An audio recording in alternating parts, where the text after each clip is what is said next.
Ladies and gentlemen, boys and girls, esteemed history buffs of all ages, welcome back to Timeless Sagas, where we dive into the tumultuous ocean that is human history, and surface with pearls of knowledge and wisdom in our hands. Today, we're embarking on an epic journey to understand one of the most pivotal events that shaped the 20th century, World War I. Now, some of you might be thinking, World War I, the war that was sparked by the assassination of Archduke Franz Ferdinand of Austria, right? Well, my dear friends, you're not wrong, but that's just the tip of the iceberg. The causes of the Great War were as complex and intertwined as the roots of a mighty oak tree.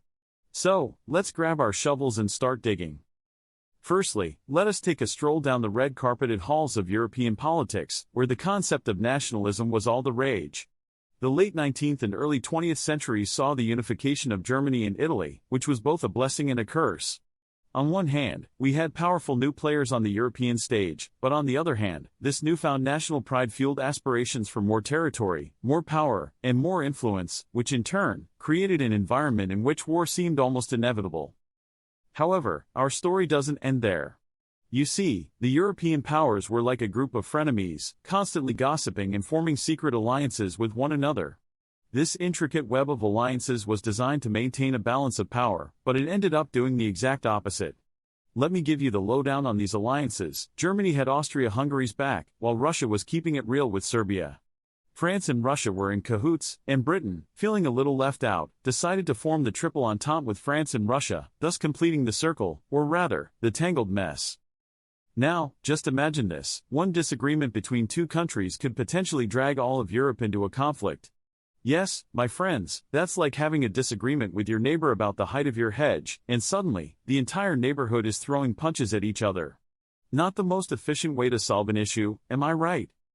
This brings us to the next significant cause: militarism. A fancy word that simply means the glorification of the military.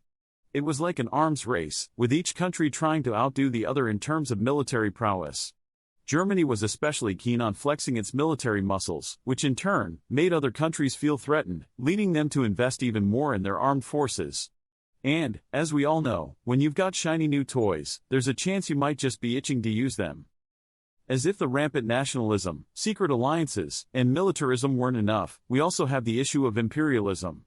European powers were scrambling to gobble up as much of Africa and Asia as they could, engaging in a high-stakes game of tug-of-war, where the prize was control over vast territories, resources, and, of course, bragging rights. This competition only added fuel to the fire, as it further strained relationships between the countries and created an atmosphere of distrust. Now, my dear history enthusiasts, with all these volatile ingredients simmering in the pot, all we needed was a spark to ignite the flame of war.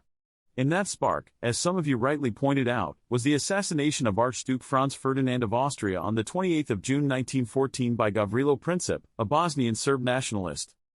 You see, Austria-Hungary had annexed Bosnia and Herzegovina, which didn't sit well with the Serbian nationalists, who wanted these territories to be part of a greater Slavic state. So, when the Archduke decided to visit Sarajevo, the nationalists saw an opportunity for a grand statement. And, what a statement it was! The assassination set off a domino effect that would lead to the outbreak of the Great War. Austria-Hungary, understandably enraged, issued an ultimatum to Serbia, which contained demands so harsh that they were practically impossible to accept. Serbia, with Russia's support, tried to negotiate, but Austria-Hungary, eager to assert its dominance, declared war. And, just like that, the secret alliances kicked into action, and one by one, the major powers of Europe were drawn into the conflict. Germany, honoring its alliance with Austria-Hungary, declared war on Russia and then France. Britain, bound by the Triple Entente, declared war on Germany, and the rest, as they say, is history. So, there you have it, my friends.